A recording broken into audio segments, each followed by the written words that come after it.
Assalamualaikum warahmatullahi wabarakatuh. Alhamdulillah wassalatu wassalamu ala Rasulillah wa ala alihi wa sahbihi wa man walah, amma ba'd. Muslimin dan muslimat rahimani wa rahimakumullah. InsyaAllah pada pagi ini kita akan memperincikan ayat nombor 45 dan ayat nombor 46, yang mana kita telah baca kedua-dua ayat pada pagi semalam, alhamdulillah. Manakala pada pagi ini kita akan memberikan tumpuan kepada apakah teladan, kita nak mencari petunjuk, kita ingin melihat apakah tindakan yang perlu kita lakukan setelah kita memahami kalamullah, kita memahami mesej daripada ayat nombor 45 dan ayat nombor 46. Ayat nombor 45 yang telah kita pelajari pada pagi semalam, Allah telah mendatangkan perumpamaan bahawa dunia ini ia seperti mana air langit yang Allah turunkan, iaitu air hujan. Kemudian air itu terus bercampur baur dengan tumbuh-tumbuhan, dan akhirnya tumbuhan itu menjadi layu, menjadi kering, lalu ditiup oleh angin. Kemudian Allah mengatakan bahawa Allah itu maha berkuasa atas tiap-tiap sesuatu. Jadi kita telah pun faham bahawa ayat nombor 45 ini sebenarnya Allah ingin memberitahu kepada kita bahawa kehidupan dunia ini sebenarnya adalah seperti air. Kita telah ulas ada 5 maksud di sebalik perumpamaan dunia ini seperti air yang turun daripada langit. Kemudian Allah memberitahu kepada kita bahawa dunia ini sampai satu ketika akan hancur, fana dan akan berakhir. Kemudian pada ayat yang ke-46 kita juga telah membaca ayat ini. Allah memberitahu kepada kita bahawasanya kalau dunia ini hanyalah sementara, maka Allah memberitahu kepada kita perkara yang kekal, yang akan ada sentiasa bersama dengan kita. Yang kekal dia sebut wal baqiyat. Wal baqiyat tu maksudnya dan yang baki. Baki tu maksudnya yang berkekalan, yang ada pada kita sampailah bila-bila, iaitu adalah as-salihat. As-salihat merujuk kepada apa pun bentuk amal salih. Kenapa amal-amal soleh itu menjadi kekal? Dia berbeza dengan harta dan anak-anak, kerana harta dan anak-anak ini dia hanyalah sementara. Apabila kita meninggal, apabila kita berada di hari akhirat, yang kekal, yang boleh tolong kita, yang boleh bantu kita adalah amal-amal soleh kita. Kemudian Allah memberikan kita satu lagi panduan. Amal-amal soleh kita ini sebenarnya yang merupakan sebesar-besar pengharapan kita. Sebab kita tidak boleh hanya bergantung kepada harta kita. Kita tak boleh bergantung hanya pada anak-anak kita semua. Tetapi yang kita sangat bergantung adalah amal-amal soleh kita. Jadi kalau kita baca pada ayat nombor 46 ni, kita akan menemui perkataan khairun. Kita akan jumpa ayat 46 dua kali diulang perkataan khairun. Ada pada ayat wal baqiyatus salihatu khairun. Lepas tu yang kedua perkataan wa khairun amala. Kenapa ada dua khairun? Kenapa ada dua lebih baik? Allah nak memberitahu bahawa amal itu lebih baik daripada harta dan anak-anak. Amal itu lebih baik daripada harta dan anak-anak dari sudut memberikan pengharapan. Jadi berdasarkan dua ayat 45 dan 46 ni, apa yang kita dapat pelajari. Okay. Kita terus pergi kepada tindakan selepas tadabbur. Lihat maklumat ini pada muka surat 268 bagi nota yang bercetak. Nota yang soft copy boleh lihat pada slide nombor 534. Baik, kita pergi kepada tindakan yang pertama. Teladan yang pertama, berdasarkan ayat-ayat tadi, kita dapat mempelajari di sini, kalau kita dah tahu dunia ini dia hanyalah sekejap saja, seperti tumbuhan yang mendapat air, satu ketika tumbuhan itu akan layu, tumbuhan itu akan kering ditiup angin. Maka daripada ayat-ayat tadi, kita kena sentiasa memikirkan 24 jam kita sebenarnya adalah tentang alam akhirat yang kekal abadi. Apabila kita tahu dunia sementara, maka kita kena fikir satu lagi bahawa apa yang kekal, apa yang abadinya, iaitu alam akhirat. Jadi suratul Kahfi ini surah yang seringkali berulang kita dengar tentang Allah cerita pasal dunia, Allah cerita pasal hari akhirat. Kemudian kalau kita lihat pada ayat yang 2 tadi juga, kita diberitahu oleh Allah harta dan anak-anak sekadar perhiasan. Oleh kerana itu, kita kenalah berpada dengan perhiasan dunia itu. Maksudnya kita tak boleh bagi hidup kita ni tumpu 24 jam kepada mengumpulkan harta. Kita tak boleh bagi masa kita, umur kita hanya memberi tumpuan kita kepada anak-anak kita. Yang perlu kita lebihkan, yang perlu kita tumpu pada akhirat tadi itu. Jadi untuk teladan yang kedua ni, mari kita lihat ayat Quran yang lain yang Allah mengingatkan teladan nombor 2 tadi itu, seperti mana surah At-Taghabun ayat nombor 15, yang mana Allah memberitahu kepada kita, a'udzubillahi minasyaitonirrajim, innama amwalukum wa auladukum fitnah. Allah mengatakan bahawa sesungguhnya harta dan anak-anak kamu itu hanyalah menjadi fitnah, iaitu menjadi ujian. Ujian dekat sini membawa maksud harta dan anak-anak itu sama ada dia boleh bawa kita ke syurga ataupun dia boleh menyebabkan kita dimasukkan oleh Allah ke dalam api neraka. Sebab Allah kata harta dan anak itu hanyalah ujian. Maka kita kena hati-hati. Kita kena berpada-pada. Kita kena sederhana. Kalau kita rujuk dalam surah Luqman ayat nombor 33, Allah mengingatkan kita bahawa di hari akhirat nasab keturunan tak boleh tolong kita. Bayangkan kita memberikan tumpuan, membesarkan anak-anak masa kita, umur kita. Begitu juga dengan kita cari harta. Tuan tahu tak, anak-anak tu di hari akhirat Tuhan kata apa dekat surah Luqman? Kalau kita baca, saya tak bacakan ayat dia sebab kita boleh jimatkan waktu, kita ambil isi kandungan dia. Kalau kita baca dekat ayat 33 surah Luqman, Allah minta kita ada perasaan takut. Takut yang perlu kita ada pada suatu ketika. Allah mengatakan, la yajzi walidun an waladihi wala mauludun huwa jazin an waladihi syai'an. Tengok Allah kata apa? Allah kata, takutlah kamu hari itu, hari seorang bapa tak dapat tolong anaknya, dan seorang anak tidak dapat pula menolong bapanya sedikit pun.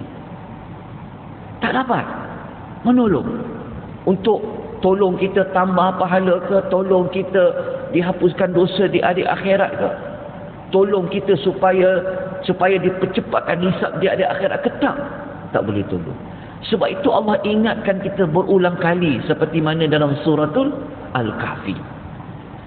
Begitu juga dalam surah Ali Imran ayat 91. Allah kata bahawa hakikat harta ni apa? Ada manusia, kata Allah dalam surah Al-Imran ayat 91 ni, kalaulah di hari akhirat itu, kalau diberi ruang, harta yang dikumpul tu boleh tolong dia, sudah ada manusia yang akan ambil kesempatan tu. Kalau kita baca dekat surah Al-Imran ayat nombor 91 ni, Allah mengatakan ada orang ni seperti mana orang kafir, dia mati dalam kufur. Allah Ta'ala kata, kalau dia nak tebus diri dia, maknanya dia kata jangan azab diri dia.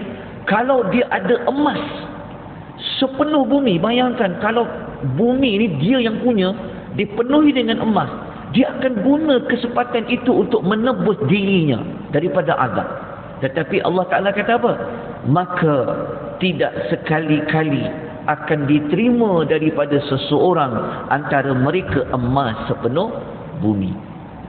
Okey, begitu juga kalau kita tengok dalam suratul Ra'd ayat 18. Saya ambil ayat-ayat lain ni untuk mengukuhkan teladan yang kita belajar. Jadi sebenarnya bukan sekadar kita belajar suratul Kahfi, tapi kita juga telah belajar ayat-ayat dalam surah yang lain. Okey, surah Ar-Ra'd ayat 13 ni, kalau ibu-ibu, tuan-tuan baca, amati betul-betul, Allah Ta'ala nak bagi tahu pada kita, harta tak boleh tolong apa pun kita di hari akhirat kalau kita tak gunakan dia sebaik yang mungkin. Allah mengatakan, manusia yang tidak menyahut seruan Allah, sekiranya mereka mempunyai segala apa yang ada di bumi ni. Maksud dia kalau bumi ni dia ada segala-galanya, lepas tu kalau Allah gandakan kali kedua, harta dia jadi 2 kali ganda, dia akan buat apa, tuan-tuan dan puan? Nescaya mereka akan menebus dirinya dengan kekayaan itu daripada azab. Nak menunjukkan apa? Nak menunjukkan bahawa hati-hati berpada kita dengan perhiasan dunia ini. Hati-hati. Sebab tu Al-Quran sering mengingatkan. Al-Quran datangkan cerita-cerita mengingatkan tentang harta. Okey. Kita terus pergi kepada teladan yang ketiga. Okey. Kalau kita dah tahu akhirat itu kekal, kalau kita dah tahu harta dan anak-anak itu hanyalah perhiasan dunia, maka apa yang perlu kita banyakkan, apa yang perlu kita tumpukan, kita memperbanyakkanlah melakukan amal soleh. Kerana amal soleh yang tolong kita. Masa kita hidup mungkin kita tak nampak, tetapi ketika kita mati, kita akan tahu sebenarnya siapa yang boleh tolong kita. Macam kita sekarang hidup, cuba kita tanya diri kita, tengok diri kita, berapa kerap, berapa banyak kita tolong ibu dan ayah kita yang telah pun meninggal. Apa yang kita dah buat? Apa yang kita dah buat? Adakah cukup hanya dengan kita mendoakan mereka mendapat pengampunan, sedangkan mereka hidup di alam kubur itu bertahun-tahun mereka menempuh siang dan malam? Tetapi yang boleh tolong apa? Sebenarnya kita sangat harapkan, sebab kita tak boleh harap harta ada, tak boleh harap juga pada anak-anak kita. Yang kita sangat harapkan adalah amal soleh. Okey, dalam nota ni saya ada nukilkan kepada tuan-tuan dan puan adalah hadis yang, kalau tengok hadis ni muka surat 273 ataupun slide nombor 545, hadis ini adalah hadis Allah cerita tentang amal kita buat ni Allah tukar menjadi amal soleh. Kita baca pada maklumat tu. Untuk baca satu persatu mengambil masa yang panjang sikit, tapi saya berikan dia punya intisari saja.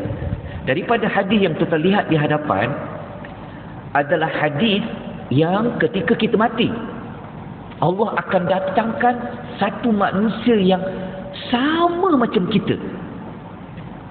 Kalau manusia itu nanti dalam kubur, dia seorang lelaki yang rupanya cantik, pakaian dia indah, wangi dia. Ternyatalah lelaki itu adalah amal soleh kita. Allah tukar dia menjadi orang. Sekarang kita datang masjid, pahala tak boleh nampak, tak boleh pegang. Kita sedekah, tak boleh pegang, tak boleh lihat amal tu. Tak tahu amal ni ke mana. Okey.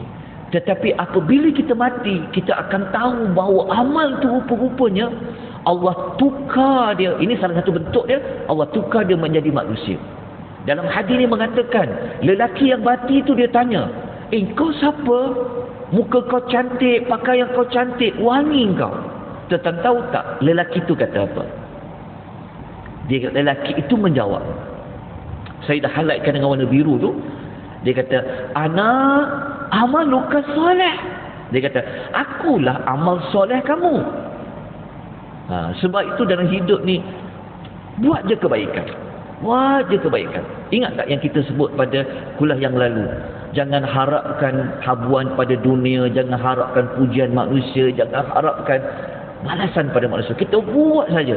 Nanti ketika kita mati, kita ada teman kita di dalam mana? Di dalam kubur. Siapa teman kita? Adalah amal soleh kita. Anak-anak kita boleh teman kita tak? Isteri pasangan kita boleh teman kita? Suami boleh teman kita? Harta boleh teman kita? Tak boleh teman kita sebenarnya. Jadi saya ada nukilkan hadis lain. Kalau kita baca pada hadis ni, hadis yang Nabi kata dalam riwayat Al-Bukhari, kita boleh lihat nota hadis ini pada muka surat nombor 272, yang Nabi kata ada 3 perkara yang akan ikut mayat tu sampai ke tanah kubur. Biasa dengar hadis ni? Waktu kita mati, ada 3 perkara akan ikut kita. 2 perkara daripadanya apabila kita dikebumikan, dia akan pergi meninggalkan kita. Masa kita datang, dibawa ke kubur, dia ikut sekali 3 benda ni. Tapi apabila kita dikebumikan, 2 daripadanya akan pergi. 1 saja yang kekal bersama kita nanti. Maka Nabi mengatakan yang 3 tadi yang ikut kita adalah apa dia? Ahluhu, ahli keluarga dia. Yang kedua adalah maluhu, hartanya. Dan yang ketiga adalah amalnya. Tetapi siapa yang teman dia? Ia akan bersama dengan dia. Kata Nabi, wa yabqa amaluhu, yang kekal adalah amal dia. Bayangkan, kita tak pernah berpisah dengan pasangan kita. Kita memberikan tumpuan hidup kita kepada kerjaya dan sebagainya. Akhirnya, semua itu tinggalkan kita. Yang kekal adalah amal soleh kita. Oleh kerana itu, pada teladan yang keempat, mari kita sama-sama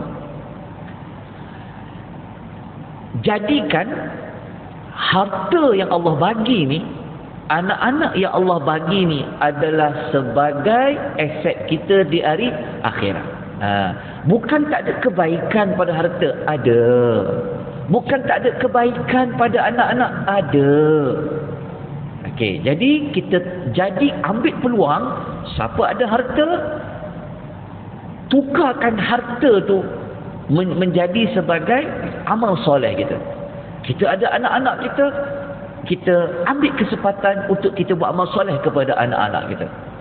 Okay. Kalau kita lihat dalam nota tu, saya ada nukilkan kepada tuan-tuan hadis riwayat Ahmad. Okey.